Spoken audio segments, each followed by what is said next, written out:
Tap into timely advice from experts as we discuss all things leadership and technology. You'll get the inside scoop on better business practices, from making the most of your technology to leading a company with your head and heart. Pull up a seat with Marco CEO Jeff Gow and President Doug Albregts. Let's tech.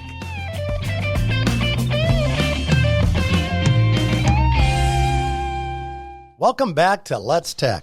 Today we're going to be talking about leadership as a team sport. With me today, my partner Doug. Doug, good to see you. Good to see you. Back in the studio, live in Minnesota. Won't do it any other way. Good to see you, man.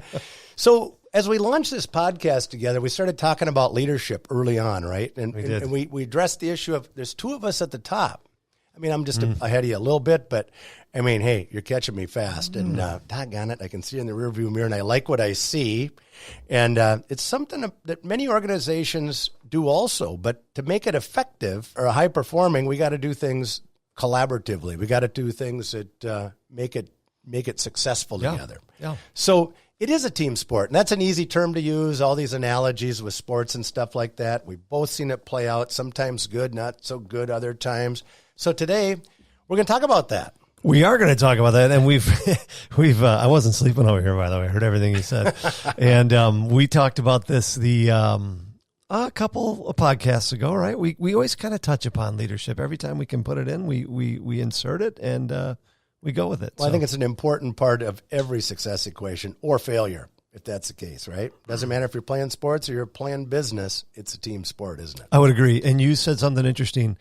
Because we talked about this, I think, the first time, but having two of us in the position that we were in, we were fortunate enough to know each other and understand each other's nuances and understand what makes each other tick in what we do in business. And there's a lot of similarities, and I think that's we were, I guess, it's a roundabout way to say we were a team before we ever became an official team here, which was, by the way, tomorrow is my year anniversary. No kidding. Happy anniversary to me. You know, look at the stuff that's went by in that year. My gosh, a year we had racial unrest in our backyard. We have a pandemic going on. We had a significant death of one of our leaders in the organization during that time. And yet here we are successfully navigating through this together. And we look back on it, we go, it still worked out pretty good, didn't it? Events that would, it did work out really well. And events that would challenge leadership at any level. Yep, we nailed it, though, I think we did anyway. So tell me a little bit about when we talk about leadership as a team sport. Maybe, why don't we regroup on that a little bit? Yeah, well, it's good because we think we're the team. Yeah. There's no we in team, Jeff. Right. No, it's an interesting concept because we have I think we would both agree we have a great leadership team here. And I think it extends to, I like to call it a kind of a dance. You got to walk a fine line, and you have to be respected, and you have to be liked, and the team around us has to have many of those same characteristics, and I think the same type of mentality and philosophy. But you can't go too far because then people can take advantage of that. Yeah, groupthink too. And we've discussed that, but I think the team behind us embodies the same values and thoughts and traits that you and I have, and I think that's kind of what we're talking about, or at least the start of the discussion around the team sport. Well, and I think as you look at teams, when you play together, you have to augment each other's weaknesses. And I think it starts a lot with, each other knowing themselves, knowing yourself. You got to know yourself first before you can understand others better. And so it's always interesting to me. It's almost cliche to say, hey, we're a team, we're a functioning team, but it's, each individual on that team has to play well too. And surrounding ourselves with the right people. And I think we've done a good job on that. Yeah. And I love the sports analogy, the team sport idea, because well, you're a Vikings fan. Your wife and I are Packers fans. Right. I do know that. I hope I didn't give her away. But when teams win on the sports level, it's interesting when they say, wow, they had this person and that person that were great leaders, and that's what makes them such a great team. And it seems like when teams lose, not like the Vikings, but when teams lose. That's not funny, really. I know, sorry. Especially this year. That hurt. I know, sorry. But when they lose, you know what's funny? At the press conference, a lot of times you hear the coach or you hear somebody say, or in the press, they'll say, God, they don't have any leaders on that team. And it's interesting how it becomes one or the other. It's pretty clear that you have to have defined leadership in every organization, and you need to be able to play your roles. And, I look at our organization and we talk about leadership as a team sport, and we talk about balancing respect sometimes and even being nice. Because, you see some coaches, they're kind of a hard X. Mm-hmm. Can we say ass on here? I don't know if we can say ass. Can we say that? Yeah. They can be kind of a hard ass, and some of them can be, pretty tough that way. They say, boy, he or she's really a tough leader. They're a tough manager. And that works for them, right? And then sometimes you got some of them that are, they're really nice. They get along with everybody. And, and that seems to be a good attribute for some as well. We see that in leadership. We see it in politics. We see it in sports. You see it often. And tell me a little bit about this balance thing as it relates to somewhere between respectful and hardcore and being nice. Yeah. Where do you see that? One of the things about balance is you have to have the understanding of when to insert yourself into certain issues or certain times. You have to be able to read the situation. You have to be able to make sure that, again, people will respect you, because, the old adage is I want them to, a lot of leaders will say, I just want people to love me. So they give them everything that they want, but they don't respect them, right? That's usually not that effective, really, is it? No. It kind of, I think the honeymoon goes pretty well that way. But then when you have to start hitting numbers and executing, it gets trickier, doesn't it? Yeah. And then I think you have to play to your strengths. And I think that that's important, and you have to augment your weaknesses. And you talk about that a lot. You've said to me all the time, when you come into here and as you start, because there's two of us, you have to play to your strengths. You have to play to your weaknesses. How do you view that, I guess? I really, really think this is an important part of team fit, being part of a team and playing well together, is you need to know what your own personal strengths are. I mean, you really need to know yourself. Yeah. What are you good at? Because most of us are only good at maybe one or two things. A lot of people might overthink that a little bit and think they're better at more things than they are. Like, you might actually think that.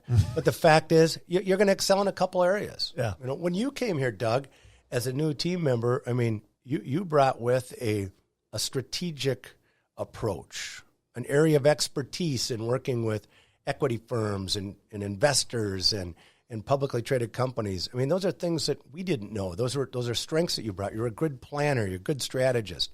You had a lot of strengths in that area. On the other hand, I recognize that I'm a pretty good sales guy. I'm pretty good at execution, and I'm relatively innovative. But after that, you need to augment those weaknesses that I have. For example, take James Bainbridge, who was on our show at an earlier date as our CFO. Doesn't he make us look better when it comes to finance? He does. I mean, the guy nails He's it, right? He's very good at what he does. I mean, when he gets tasked with some of the things that he does, I'm going, my gosh, I'm glad he's doing that.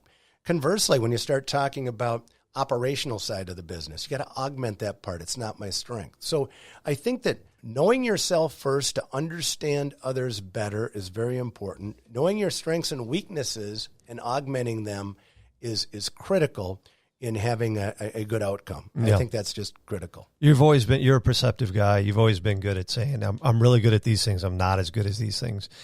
But I have a question on that. Do you always know your strengths and weaknesses, or do you get that from cues from others? I guess would be a question I would have. Well, after you have a lot of failure, like I have, you just start to notice it, right? No, I think, that's often asked, like, how do I know if I know myself? And if you have trusted advisors, which most people that are in leadership roles are going to have that, and if you, just like you and I, we could sit down and say, hey, where do you think I could maybe move a notch up or two, use a little bit more input, maybe augment my weaknesses and do it in the right manner, or what do you think I'm best at, one or two or three things? And I think we could have that dialogue. So your trusted advisors could be a family member, friend, spouse, and just see what kind of attributes they see. And do they see you like you see you? You know, that's the difference. Because if you see yourself as analytical and skilled in mathematics and finance, and they say, that's not you. I mean, you're going, God, maybe I don't know myself so well. And a good leader's open to it, right? I mean, they're not going to get defensive. They're not going to... all those things. So, well, if you worry about, if you don't get too hung up on who gets credit, that's always the big thing. People too often get hung up on who gets credit. And when that happens, then you start to try to do things that you're maybe not as skilled at. And then you won't have that success. And you don't have to worry about taking credit because you won't have it. As long as I get the credit, I'm not hung up on it. Right. So tell me, we're talking about leaders and teammates here, and you've been on teams as an athlete and you've been on teams in business. How about some of these other leaders that have made you better? It's interesting because I have very, very aggressive thoughts about leaders that haven't been very good leaders that I've had to work for. Yeah, you've had more experience in that than I have, haven't you? You're kind of a job jumper. I'm a job hopper, as they say, yeah. I like to move around, or I have moved around. I don't really like to move around anymore. Well, you're at your last place now. You're stuck with us, buddy. I am stuck. You're stuck, I should say. Yeah, you remember them both equally well, and I think it's important because you want to study people that are not that good of leaders. And because I'm like you, I'll sit there and look at that, and I'll be miserable in my job, but I'll look at it and be like, I'm never going to be like that person. I'm not going to emulate any of what they do. But then when they're really good, you take these notes, you put them in your phone, you keep track of it, and you want to be more like that person. And I've had a lot of good ones. I think we'll talk about maybe that as we keep going on in this, and I've had some really bad ones. But what about you? Because I know you've had some that you've turned to in business and outside of business, right? Sure. When we talk about mentoring, we've done that before. I get it. But I think paying attention to those around you that can help you be a better decision maker, help you augment those weaknesses. And what comes to mind, we had Clay on here as a good example the other day, right? Clay, we're a technology company, and Clay is very strong in his technical ability, and he helps me better understand how technology works. And in more detail, or even in macro sometimes, but without making me feel stupid. You know what I mean? So to me, I'm going to keep going back to him as a leader to help me get better at understanding technology and do it in a way that I don't have to feel intimidated by it. Yeah. Other leaders that we work with in our organization, I mentioned earlier, some of the functional areas, like when you talk about quality systems and continuous improvement, with a sales background, those are things that might have been a barrier to my success, or maybe been a barrier and I might have worked around them. But working with some of the people in those areas of the business, understanding operations better, understanding continuous improvement better, understanding has helped me have my eyes more wide open on the whole organization rather than just the sales function. Yeah, that's really interesting because we had Clay on, smart guy. I've learned a lot. As a leader, I think you have to understand there's a lot you can learn from others, and I've learned a lot from Clay. And then we had Mike Burgard on, same type of deal. We talked security, and and I think I want to open with this because I want to ask you about personalities. But Clay and Mike will be very happy with us because we're talking about their personalities, but two very different personalities, right? How does personalities from your standpoint? How does that? Or how does it play into it? But how do you assess it in terms of playing into it? Well, if you look at the functional areas of a business, you don't have to be even that astute to realize that you look at our sales leadership and you can list the names in there and you can identify the profiles. They're all in the same realm, right? You go into the finance area of our business and the analytical skills involved with that. They're all kind of in that same ballpark of personalities. Same thing in operations, same thing in service. So by function, a lot of times personalities play better in certain aspects of the jobs that they do, and they're kind of predictable that way. Every once in a while, you have a maverick or a few one-offs like that, and they might have a broader personality or more refined if they're in sales. And I guess my point is that I think A, if you pay attention, B, there's tools out there. We have all of our employees go through the DISC or DISC training. Google that one; you'll see what I mean by that. And to better know themselves. Again, with the theory that if they understand themselves better and what their personality is like in one of those four categories, how can they play better with others, or at least recognize why others might not approach something the same way? So I think there's tools for it. There's keeping your eyes open and looking for it, and then recognizing your own personality, the limitations, and the strengths of it. Yeah. Well, speaking of that, do you know many great leaders that are introverts? Well, I'm sure they're there. I probably haven't been at their party because they're not party animals normally. Well, neither am I, by the way. No, but I guess when it comes to leaders that are introverts, that's like a trick question. I'm supposed to be able to answer that, but I guess it doesn't come to mind. Do you? No, I can't think of any to be honest. Well, and like I said, that's probably not the right answer because there's got to be, right? Some of our listeners out there right now, they're going, well, I'm kind of an introvert. I think I'm pretty good at it. Yeah. And they just said unsubscribe. Dink. I hope not. Right. No, they wouldn't do that. No, they wouldn't do that. I mean, they're going to learn. We're not even done yet. No, heck no. Anyway, so when you joined the company, all right, you came to the company a year ago. Yep. Here's a good example. Here's a real life. Let's use ourselves. Yeah. How do you feel you fit in? I mean, really, really, how do you feel? I feel like I fit in perfectly, which is why I took the job. I mean, because, the people are the core and the culture that makes up the core of the culture of the company. And the executive team here, I felt we had a lot in common, just part of the Midwest values and how we approach the business, and things we like to do outside of the business in terms of, having fun. And I feel like if I did a personality fit, some sort of program like that there would be a perfect match, just because you would have conflicts, and you would know this because you and I talk a lot. But there are no conflicts, and maybe that's not great. Maybe there should be some conflicts because that's good. But there hasn't been any, and I think it's been a really good fit, and I'm glad I joined. Well, I'll tell you how you fit, because fit is defined by the receivers, right? It's defined by the rest of the team. Yes. And you know what? You're right on. But I think when I look at you fitting the organization, I really don't know how we would have made that work any better. And I think that when you talk about team sport, we're living a good example right now. Well, I appreciate that, but it begs another question, and it begs a question of, I feel like I fit in, and I appreciate your comments, but it does beg the question of what happens when somebody doesn't fit? Yeah, that's and a as good a leader, what ends up transpiring, and what does a good leader do when someone doesn't fit? Well, I'm going to let you start. And the reason I'm going to let you start is because you've been a part of more teams than I have, more companies than I have. I did mention, 10 minutes ago about working for some great people that were great leaders that had a super impactful on my career, and I wouldn't be where I'm at today without them. And I've had a few people that were super horrible leaders that I probably wouldn't be here without them either, because I learned exactly what not to do. And, I think authenticity is probably one of the traits. I have, I think, 4 key traits, but I think authenticity is one that's usually overlooked. And I think you're extremely authentic, and you know where you're coming from, you know who you are. And I had a leader once say, gave me this speech as they recruited me, and saying, hey, I'm all about the people. People come before the company. I'm loyal to the people that I bring on board, and on and on and on and on. And that couldn't have been further from the truth. This person was so unauthentic as a leader, and was so self-centered and only cared about himself that it was, after a while, you just realize, wow, this person was a fraud, and at least in what they said.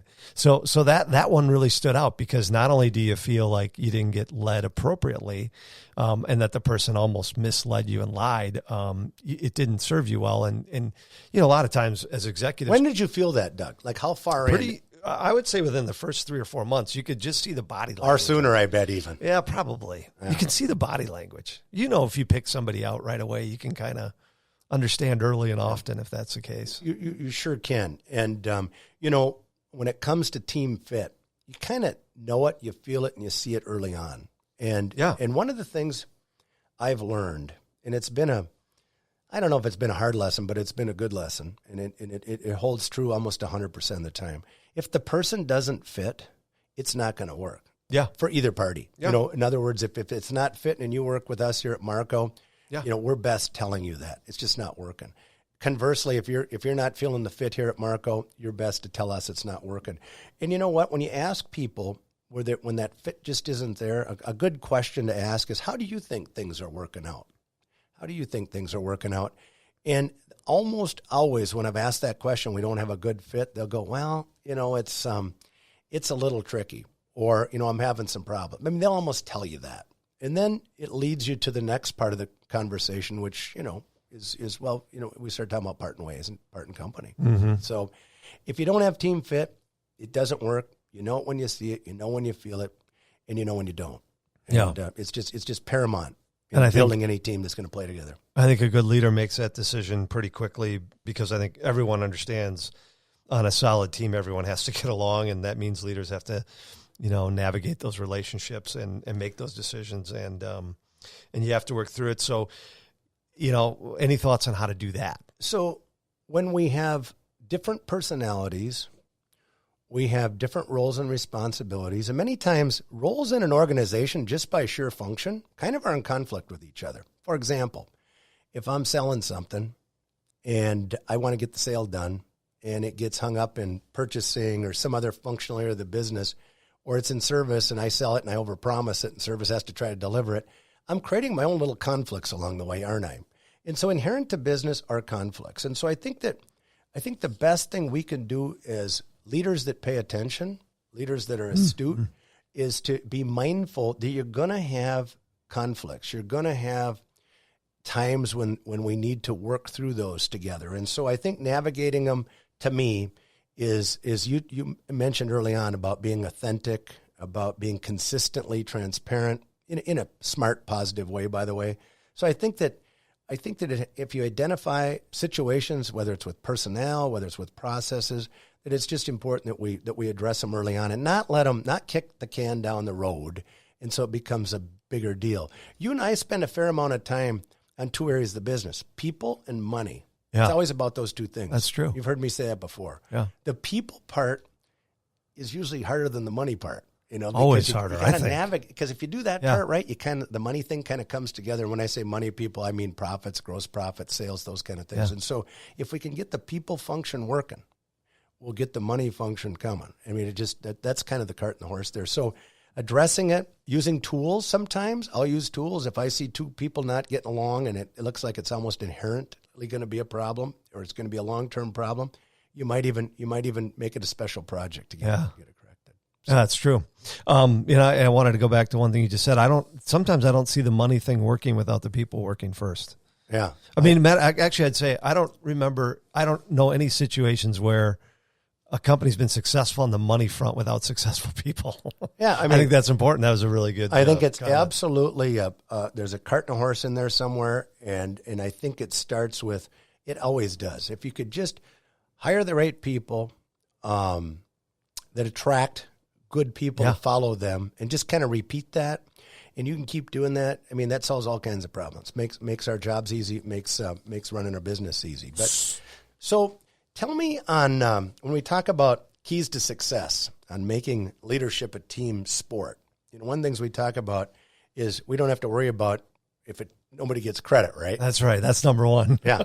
If we all get credit together, because credit takers and elbowing. Tell me a little bit about that, because you and I both been in business for a long time, and we got good examples of where people that don't worry about who gets credit seem to do really well, and those that are looking for credit, for some reason, it doesn't work as good, does it? No, it doesn't work as good. And it's one time I said to my wife, I worked at a company for 13 years, and they had an award ceremony at the end of the year. I never won any awards, but I always got promoted and nice raises like every 2 years, like clockwork. And she goes, "Why do you care about the other stuff?" And it was one of those leadership moments where I said, "Yeah, I guess I really, really don't." But that was the way of getting recognized, and you learn that it doesn't always have to be about you. But yeah, I think credit taking is interesting, because people feel like it validates what they do if they somehow say, "Oh, look what I did," even though your actions speak louder than those words sometimes. Right? And it seems like people that give credit actually get credit, don't they? That's true. Yeah, in you different ways. You get credit. So. And learning from others' mistakes, right? I guess that would be another one. You've seen some of those, haven't we? Sure. Over the years. Oh, yeah, recently. Oof. No, kidding. Which one? Well, you got to, on the people front, you got to make sure you manage these things. I'm just going to leave it at that. We're on the air here, Jeff. We've got 4 million subscribers. Yep. Well, we're going to talk about the first presidential debate. Should we bring that up? We got to bring that up. That's what I was kind of hinting at. I wasn't sure, politically speaking, if we should do that or not, but I think we're kind of starting to right now. So, the first presidential debate had some less than I'd call professional leadership traits displayed. Yes. What do you think about that? I would say that neither candidate won that debate, because both candidates showed very horrible, poor leadership skills during that debate. And to think, the hard part on that, as we talk about leadership here in our podcast, and leadership is exactly what we should be watching when we're watching leaders of our country, and they get in a debate like that, and you go, "Gee, where did all the rules go on that? I mean, what happened there? How come that didn't work very well?" And it doesn't matter what side you're on. I would say both lost. I didn't feel any victory, at least from my perspective, on that at all. But there's a good example, I guess, as we talk about. I think there were mistakes made, and personalities played out because of that. I think some of the things we just talked about, knowing yourself, being self-aware, some of those things, could have came into play a little bit better there. A lot better. It's funny you say that. So there's really 3 key traits, really, as I watch this thing, I'm thinking one is teamwork. Sure. And we didn't see that. The second one is effective communication. We didn't see that. And the third one is self-discipline, and we didn't see that. So we didn't see anything that resembled leadership. And the only reason why I bring it up is that because of what happened, everybody lost. So it's like in a company, right? If you've got leaders that are bickering and fighting and are not communicating and not seeing the bigger picture and what we saw in that first debate, the key stakeholders, which are the American public, or in the case of a company, the company, are the losers. They're the ones that end up losing from that. You certainly don't maximize the output. You don't maximize the output is correct. So with that, what have we talked about today? I mean, what are the 3 key takeaways? I think 3. Did we say 3 worthwhile things today? I don't know if we did or not, but we know it's a team sport. We know personality and fit is very, very important. We do know that. We could probably go with that one. Self-awareness. I think it's really important to know yourself first so you can understand others better, recognizing your strengths, right, and playing to them and augmenting your weaknesses. Absolutely. And collectively, if you do those things, 1 + 1 = 3, right? Always more. For sure. At least 2.5. So. Yeah. Well, it's been fun. This has been a great episode of Let's Tech. And if you enjoy Let's Tech, hit the subscribe button and subscribe to us. And we always want to hear from you because we like hearing from you. It makes us better as a partnership. And we take your feedback and we're going to do something with it soon. But it's been a fun topic. Thanks for joining me again. And let's tech. Let's tech.